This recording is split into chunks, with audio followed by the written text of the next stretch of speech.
So, will you please turn with me to the book of Romans, chapter 11, Romeo की पत्री उसका 11 अध्याय निकाले। in verse 29, it reads like this. उसका 29 वचन। For the gifts and the calling of God are irrevocable. 29 वचन, क्योंकि परमेश्वर अपने वरदानों और बुलाहटों से कभी पीछे नहीं हटता। So, the meaning of this is that when God gives a gift to somebody, he will not take it back. And when he calls somebody, that calling remains on him. और इसका अर्थ यह होता है कि जब परमेश्वर किसी व्यक्ति को कोई वरदान या तोहफा देता है, वो हमेशा उसके पास कभी लेता नहीं है। वो बुलाहट जो परमेश्वर ने दी है, वो हमेशा उसके जीवन में बनी रहती है। For example, God has given tremendous ability to um, lead the singing and the music in heaven. He had given to that archangel whom we call Lucifer.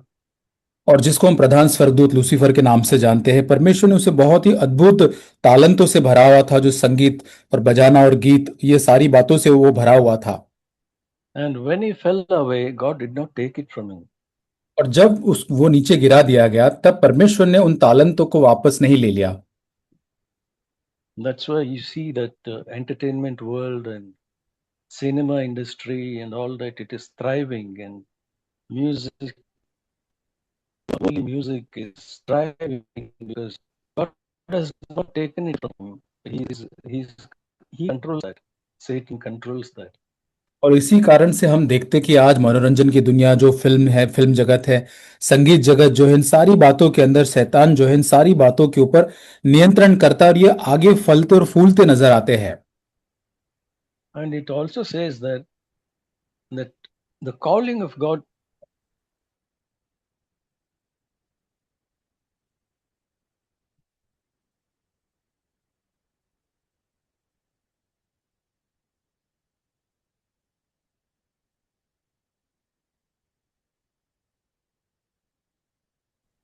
Brother, we missed you on the last sentence.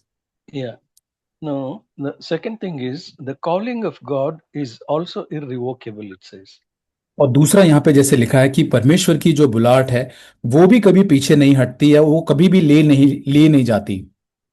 That's why we see so many great preachers, when they fall into sin, God doesn't take away uh, the calling from them.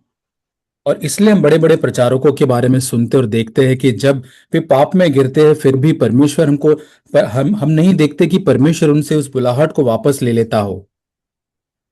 And many people get saved and healed, and their ministry continues, और उन and people वरदानों think that God has been with them.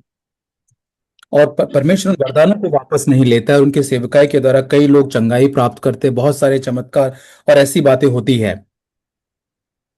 We read that about Moses also in the Old Covenant, that when he sinned, God still gave water when he disobeyed. मूसा के बारे में हम पढ़ते पुराने नियम के अंदर, यहां तक उसने आज्ञा नहीं मानी, लेकिन फिर भी परमेश्वर ने इसराइलियों के पीने के लिए वहां पे पानी का प्रयोजन किया। So today also these backslidden um, preachers, when they preach very powerfully, and people get convicted and people get healed, and they continue thinking that God is pleased with them. To और such people, the Lord says in Matthew 7:23, 21 onwards, that I never knew you. और कई बार हम देखते हैं कि ऐसे प्रचारक बहुत ही प्रभाव के साथ, सामर्थ के साथ प्रचार करते हुए, अपने कामों को दिखाते हुए पाप में जीवन को बिताते, और परमेश्वर मत्ती 7 अध्याय ऐसे लोगों के विषय में कहता है कि मैं तुम्हें नहीं जानता। It's something like this. Supposing I gave a gift to somebody, a friend of mine, and a few years later he turns out to be my enemy. He doesn't like me. I will not ask him back what I had given. ये So the इस रीति same, से is true with God also. और ये इस रीति से है जैसे मैंने मेरे मित्र को मैंने एक तोहफा दिया और कुछ सालों या बाद समय के बाद वो मेरा शत्रु बन जाता है और मैं वापस उस तोहफे को उसके पास से नहीं ले लेता क्योंकि वो मेरा शत्रु बन चुका है। वैसे ही परमेश्वर के साथ होता है। So God's calling is irrevocable, it says. और जैसे लिखा है कि परमेश्वर की बुलाहट कभी पीछे ली नहीं जाती है। It says further in 1 Corinthians पहला chapter 1, पहला अध्याय verse 26 onwards, 26 वचन से आगे। or rather, I will read from 24 onwards. और 24 वचन से आगे हम पढ़ेंगे। But to those who are the called, both Jews and Greeks, Christ, the power of God and the wisdom of God, because the foolishness of God is wiser than men, and the weakness of God is stronger than men. और 24 वचन से, परंतु जो बुलाए हुए हैं, क्या यहूदी क्या यूनानी, उनके निकट मसीह परमेश्वर की सामर्थ और परमेश्वर का ज्ञान है, क्योंकि परमेश्वर की मूर्खता मनुष्य के ज्ञान से ज्ञानवान है और परमेश्वर की निर्बलता मनुष्य के बल से बहुत बलवान है। It says here that the foolishness of God is wiser than men, और यहाँ लिखा है कि परमेश्वर की मूर्खता मनुष्य के ज्ञान से ज्ञानवान है and the weakness of God is stronger than men. और परमेश्वर की निर्बलता मनुष्य के बल से बहुत बलवान है। And then in verse 26 it says, For consider your calling, brethren. और 26 वचन में लिखा है कि हे भाइयों, अपने बुलाए जाने को सोचो,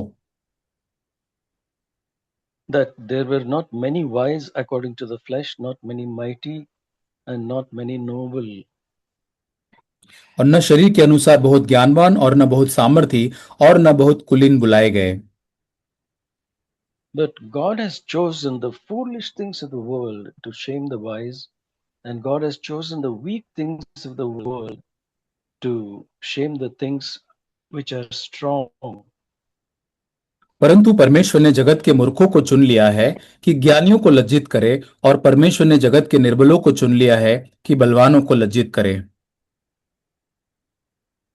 God has not chosen the wise and intelligent people, the strong and the mighty, like Jesus said in Matthew 11, uh, towards the end, he said, Father, I thank you that you have chosen, you have hidden these things from the wise and the intelligent and revealed them to babes, and it pleased you to do so. और हम यहाँ देखते हैं कि जैसे परमेश्वर ने बहुत ज्यादा ज्ञानवान, बहुत ज्यादा बलवानों को नहीं बुलाया। मत्ती 11 के अनुसार यीशु मसीह जैसे कहता है कि प्रभु तूने चाहा कि प्रभु जो ज्ञानवान है प्रभु उनसे प्रभु इन सत्यों को तो छुपा के रखे, जो प्रभु जो निर्बल है या मूर्ख प्रभु उन पर तो इन बातों को प्रकट करे। So he has called and he has chosen the foolish things of the world. That means those who were not very smart in the eyes of the world, not very intelligent and bright. हम देखते कि परमेश्वर ने ऐसे मूर्खों को चुना कि जो बहुत ही चतुर, बुद्धिमान या बहुत ही तेजस्वी ऐसी बुद्धि से नहीं है, And God has chosen the weaklings in this world और परमेश्वर ने इस जगत में निर्बलों को चुना है to shame the things which are strong, it says. ताकि जो बलवान है उनको और ज्ञानियों को लज्जित कर सके। And the base things of the world and the despised God has chosen, और आगे के वचन में लिखा है कि परमेश्वर ने जगत के नीचों और तुच्छों को चुन लिया है, so that he may nullify the things that are, वरन जो है भी नहीं उनको भी चुन लिया कि उन्हें जो है व्यर्थ ठहराए, so that no man should boast before God. ताकि कोई प्राणी, कोई मनुष्य परमेश्वर के सामने घमंड न करने पाए। Because we see the ways of God are different from man's ways. और हम देखते कि परमेश्वर के मार्ग मनुष्य के मार्ग से बहुत ही अलग है। God says in Isaiah, my ways are higher than your ways. My thoughts are higher than your thoughts. और यशाया के अंदर परमेश्वर कहता है कि मेरे मार्ग और मेरे विचार बहुत ही तुम्हारे विचार और गति से बहुत ही ऊंचे हैं। So, you know why God does these things? So that tomorrow man should not say, "Oh, because I had this ability, I had this grace, I was smart enough, I was strong enough, I could achieve this and that for the Lord." और परमेश्वर ये इसलिए करता है कि कल उठ के हम कभी भी हमारे ज्ञान से, हमारे बल से हमने इन सारी बातों को प्राप्त किया है, इस कारण से हम घमंड न करें, इस कारण वो ये करता है। God chose weak, foolish, base things which were nobodies so that all glory goes to God. और परमेश्वर जो निर्बल है, नीच है, तुच्छ है, ऐसे लोगों को परमेश्वर चुनता है ताकि सारी महिमा परमेश्वर को जा सके। The reason is written here in verse 31. So और that 31 वचन में let him who boasts boast in the Lord. और 31 वचन में कारण लिखा है कि जो घमंड करे वह प्रभु में घमंड करे। And we also read in Ephesians इफिसियों की chapter पत्री 4, इफिसियों की verse पत्री 4 1. अध्याय 1 वचन। I, therefore, the prisoner of the Lord, entreat you to walk in a manner worthy of the calling with which you have been called. इसलिए मैं प्रभु में बंदी हूं, तुमसे विनती करता हूं कि जिस बुलाहट से तुम बुलाए गए थे उसकी योग्य चाल चलो। In another translation, it says, I implore you, he says. और Implore means it's a strong word that I'm begging you with tears. और दूसरे अनुवाद में जैसे लिखा है कि मैं बहुत ही याचना या विनती करता हूं, इस हद तक कि मैं आंसुओं के साथ तुमसे मैं विनती कर रहा हूं। Why he's saying that is because of all the good that God has done, which he has explained in chapter 1, 2, and 3, where there is not a single commandment. और क्यों ये ऐसा कह रहा है? क्योंकि परमेश्वर ने पहले जो शुरुआती 3 अध्याय है जिसके अंदर कोई भी आज्ञा नहीं है। All that God has done for us, first he puts them before the church at Ephesus. And then he says, therefore, I, the prisoner of the Lord, entreat you to walk in a manner worthy of the calling with which you have been called. और जो कुछ परमेश्वर ने उनके लिए किया वो कलीसिया के अंदर पहले 3 अध्यायों में रखकर अब आगे वो इफिसियों 4:1 में कहता है कि जो प्रभु में बंदी हूं, मैं विनती करता हूं कि जिस बुलाहट से तुम बुलाए गए थे उसके योग्य चाल चलो। Just because God has called you doesn't mean that now you can just sit back and relax. ये इसलिए नहीं क्योंकि परमेश्वर ने आपको बुलाया है इस कारण से आप पीछे हट के आराम से बैठे रहे, ऐसा नहीं। No, it says here that in view of all that, walk in a manner worthy of your calling. और इसी कारण से आगे लिखा गया है कि हमें उसकी योग्य चाल चलना है। How? कैसे? With all humility and gentleness, patience, showing forbearance to one another in love, और आगे दूसरे वचन में लिखा है कि सारी नम्रता के साथ, कोमलता साथ, धीरज धरकर प्रेम से एक दूसरे की सह लो। being diligent to preserve the unity of the Spirit in the bond of peace. और वचन 3, और मेल के बंधन में आत्मा की एकता रखने का यत्न करो।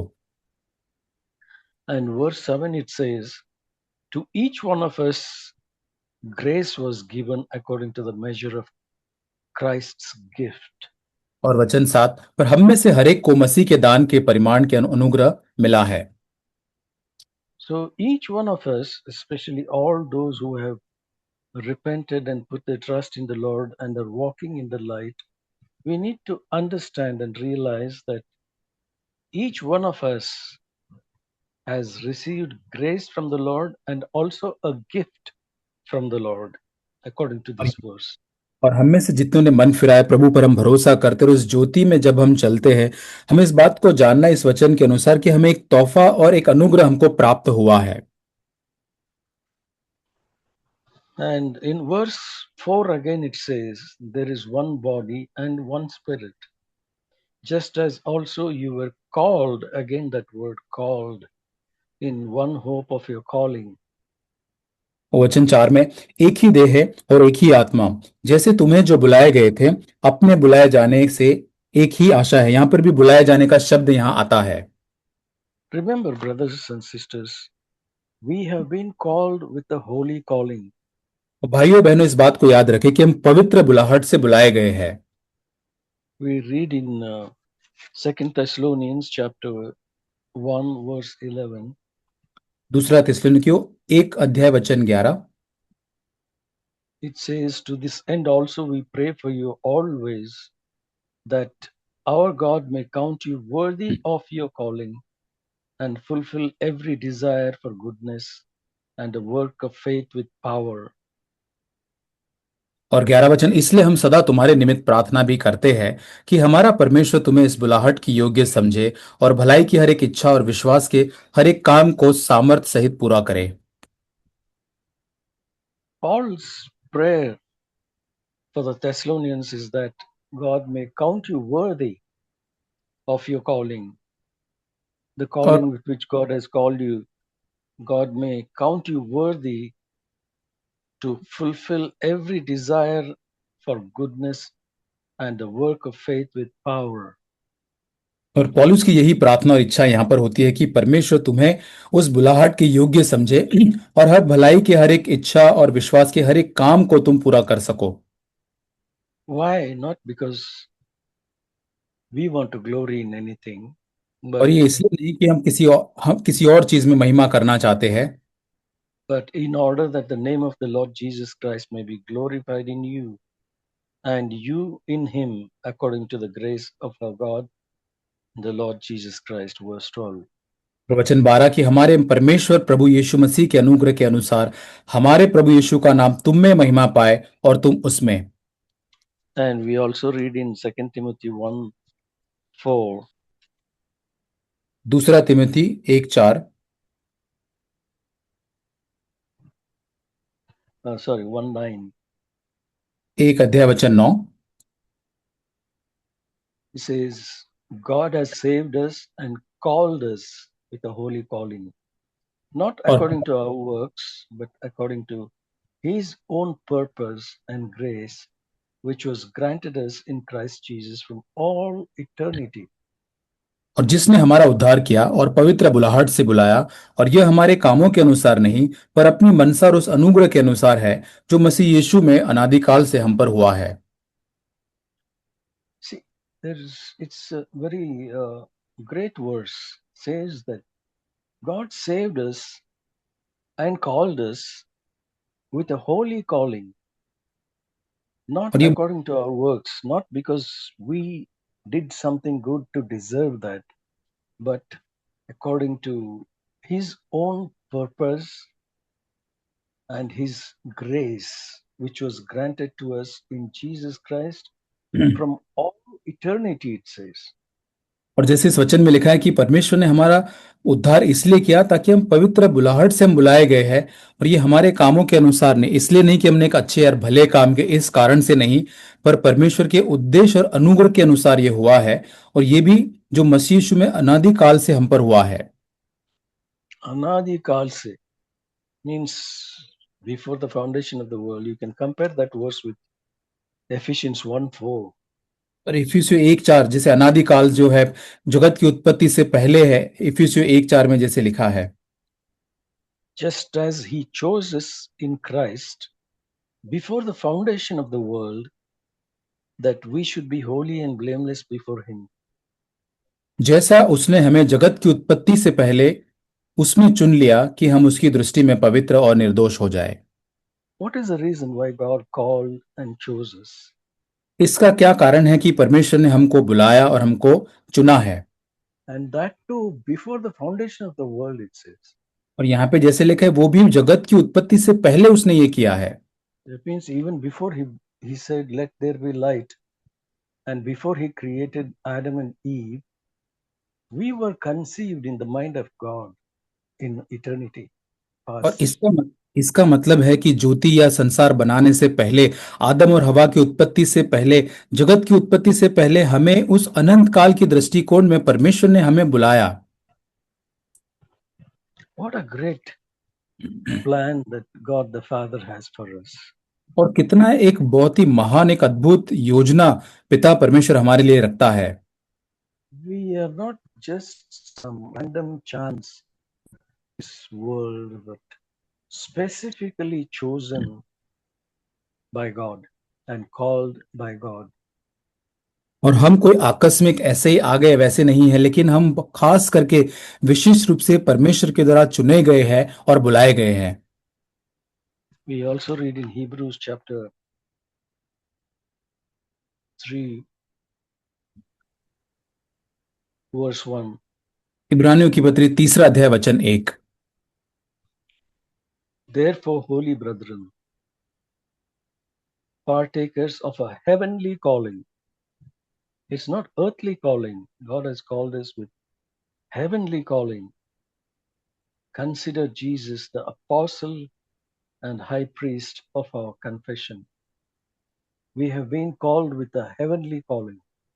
और इस वचन में जैसे लिखा है कि पवित्र भाइयों, तुम जो स्वर्गीय बुलाहट में भागी हो, यहाँ स्वर्गीय बुलाहट कोई पृथ्वी की बुलाहट, धरती की बुलाहट नहीं, पर स्वर्गीय बुलाहट से हमको बुलाया गया है। Remember, dear brothers and sisters, what a great calling with which God has called us. Not और just, yeah, प्रिय भाई बहन, इस बात को याद रखें कि ये बहुत ही अद्भुत है कि परमेश्वर ने हमें पवित्र ये स्वर्गीय बुलाहट से बुलाया है। not just to forgive us our sins and then make us candidates fit for heaven. और केवल हमें पापों को क्षमा करके हमें एक योग्य कैंडिडेट बनाए स्वर्ग जाने के लिए, इसलिए नहीं। See, that kind of situation was there for the thief on the cross.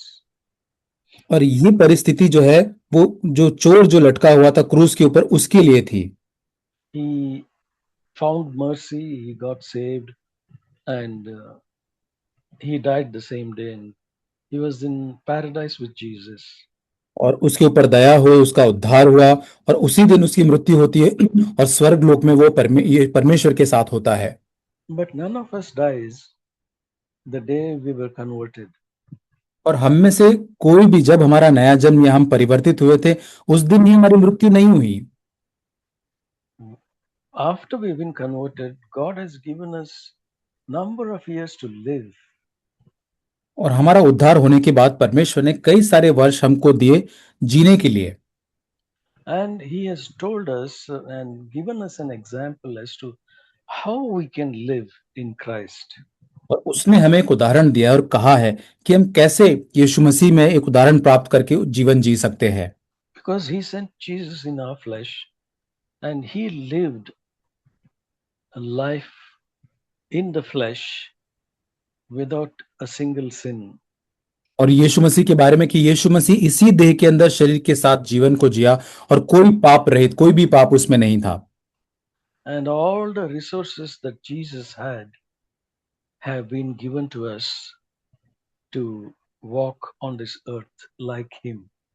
और सारे स्रोत जो यीशु मसीह को दिए गए थे वो हमें भी आज दिए गए हैं, ताकि इस धरती पर हम यीशु के जैसे ही जीवन को चल सके।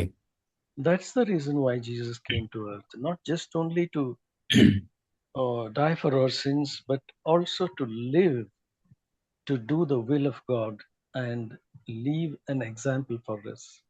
और इसलिए नहीं कि केवल हमारे पापों की क्षमा करे, लेकिन एक ऐसा उदाहरण बन सके परमेश्वर के हम हमारे सामने।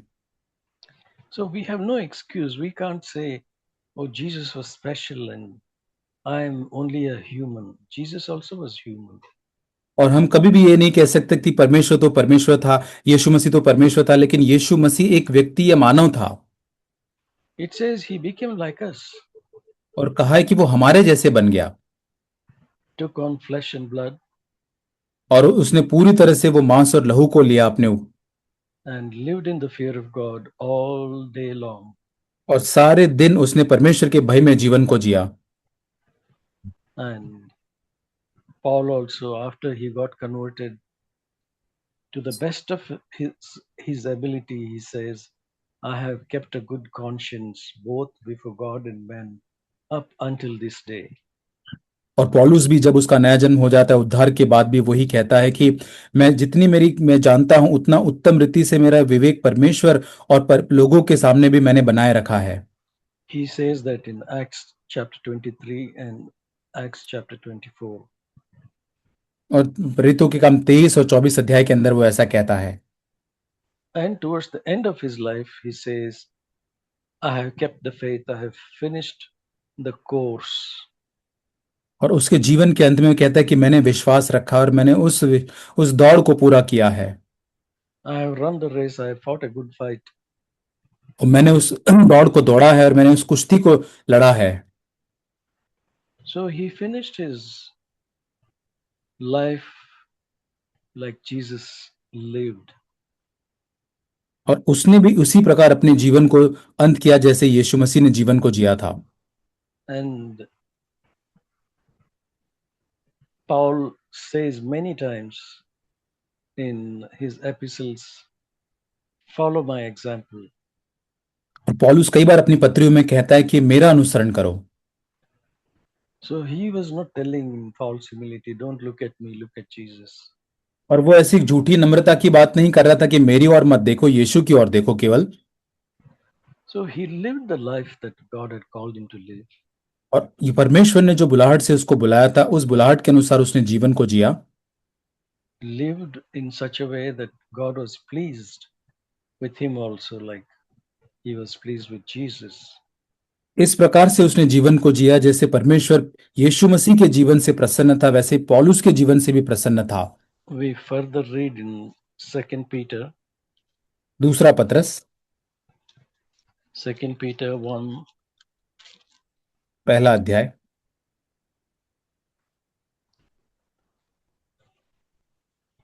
and verse 10. वचन 10।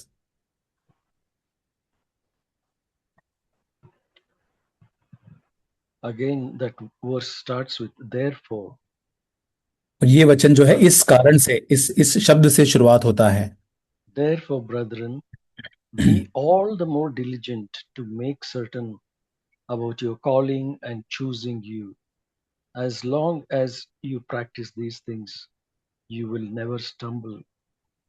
इस कारण से हे भाइयों, अपने बुलाए जाने और चुन लिए जाने को सिद्ध करने का भली भांति यत्न करते जाओ, क्योंकि यदि ऐसा करोगे तो कभी भी ठोकर न खाओगे।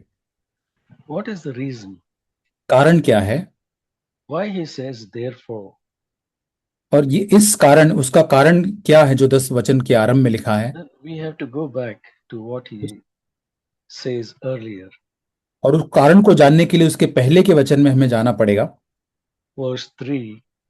तीसरा वचन, It says that God has granted to us everything in his divine power pertaining to life and godliness through the true knowledge of him who called us by his own glory and excellence. क्योंकि उसके ईश्वरीय सामर्थ ने सब कुछ जो जीवन और भक्ति से संबंध रखता है हमें उसी की पहचान के द्वारा दिया है, जिसने हमें अपनी ही महिमा और सद्गुण के अनुसार बुलाया है। So his divine power has granted us everything pertaining to life and godliness. और उसकी ईश्वरीय सामर्थ ने जो कुछ हमारे जीवन और भक्ति से संबंध रखता है सब कुछ हमें दिया है। Why? क्यों? Because by these he has granted to us his precious and magnificent promises in order that by them you might become partakers of the divine nature. Verse वचन 4. वचन 4, जिनके द्वारा उसने हमें बहुमूल्य और बहुत ही बड़ी प्रतिज्ञा दी है, ताकि इनके द्वारा तुम उस सड़ाहट से छूटकर जो संसार की बुरी अभिलाषाओं से होती है ईश्वरीय स्वभाव में सहभागी हो जाओ। In these two verses you will see the words divine 2 times and granted 2 times. और यहाँ पे इन दोनों वचनों के अंदर दिव्य शब्द और दिया जाना जो है 2 बार आता है। So he has given us these precious and magnificent promises on which God cannot go back. और परमेश्वर ने हमें बहुत ही बहुमूल्य और बहुत ही बड़ी प्रतिज्ञा दी है जिससे वो पीछे मुकर नहीं सकता। The reason is that we might become partakers of the divine nature. कारण यह है ताकि हम परमेश्वर के दिव्य स्वभाव में सहभागी हो सके। We become partakers of the divine nature by believing God's promises and live accordingly. और हम परमेश्वर के ईश्वरीय स्वभाव के दिव्य स्वभाव में कैसे सहभागी होते हैं, वो है कि परमेश्वर की बहुमूल्य प्रतिज्ञाएं जो है उस पर हम विश्वास करने द्वारा, And also to live in obedience to God's word. और दूसरा हम परमेश्वर के वचन की आज्ञाकारिता में जीवन जीने द्वारा।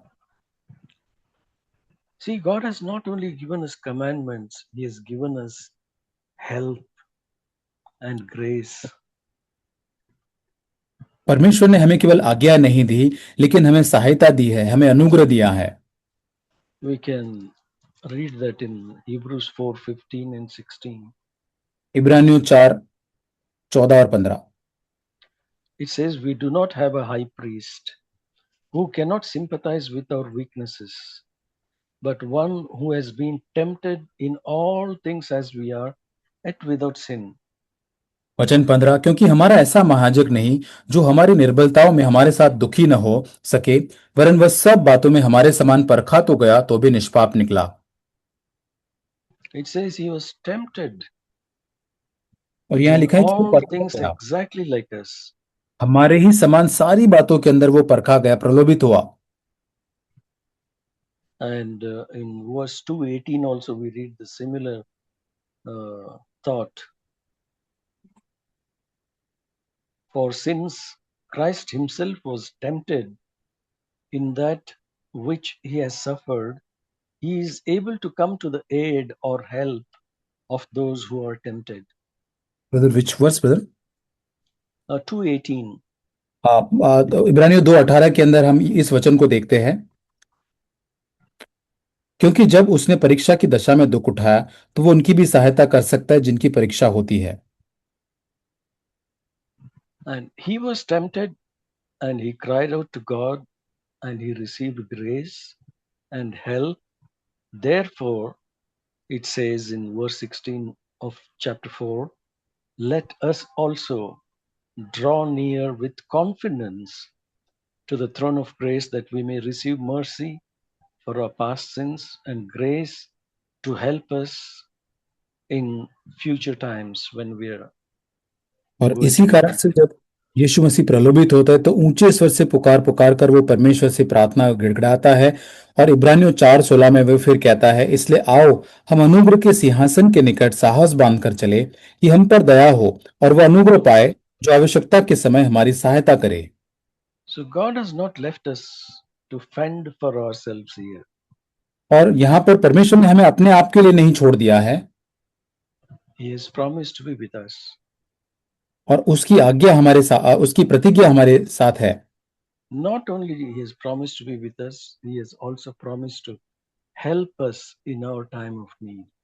और केवल हमारे साथ रहने का वादा नहीं, लेकिन हमारी सहायता करने, हमारी जरूरत और आवश्यकता के स्थान पर हमारी सहायता करने का वादा। Therefore, he says, let us come with boldness or confidence, not with fear and trembling. और इसलिए कहता है कि आओ हम अनुग्रह के सिंहासन के निकट साहस बांधकर चले। अब हमें थरथराकर डर कर नहीं आना है, But come boldly to the throne of grace to receive mercy and help. और पूरी तरह से बेधड़क या हियाव के साथ हमें पूरी तरह से निडर होकर आना है प्रभु के सिंहासन के सामने। Because God is a faithful God. क्योंकि परमेश्वर विश्वास योग्य परमेश्वर है। And I want to close with this verse. It says in 1 Thessalonians पहला थिस्सलुनीकियों chapter 5 5 अध्याय verse 24. 24 वचन। Faithful is he who calls you, and he will also bring it to pass. तुम्हारा बुलाने वाला विश्वास योग्य है और वह ऐसा ही करेगा। Believe, and if you believe, you will see the glory of God. और जब आप विश्वास करोगे तो आप परमेश्वर की महिमा को देख पाओगे, Because God, the God who has called us, he is a faithful God. क्योंकि जिस परमेश्वर ने हमको बुलाया है वो परमेश्वर विश्वास योग्य परमेश्वर है, And what he says he will do, he will do. और जो उसने कहा है वो जरूर उस काम को करेगा। Because he has called you, he will also see to it that he gives you all the grace that we need, and he will bring it to pass. और क्योंकि परमेश्वर ने आपको बुलाया है, परमेश्वर सुनिश्चित करेगा कि वो आपको सारा वो अनुग्रह दे ताकि आप उसमें से गुजर सके। So let us drive out all fear and doubts from our life इसलिए and हमारे trust in the Lord who cannot lie. आइए हमारे सारे भय को, सारे शंकाओं को हमारे जीवन से, हृदय से दूर करके हम परमेश्वर के ऊपर भरोसा करें जो कभी झूठ नहीं बोल सकता। Faithful is he who calls you, and he will also bring it to pass. तुम्हारा बुलाने वाला विश्वास योग्य है और वह ऐसा ही करेगा। Amen. आमीन।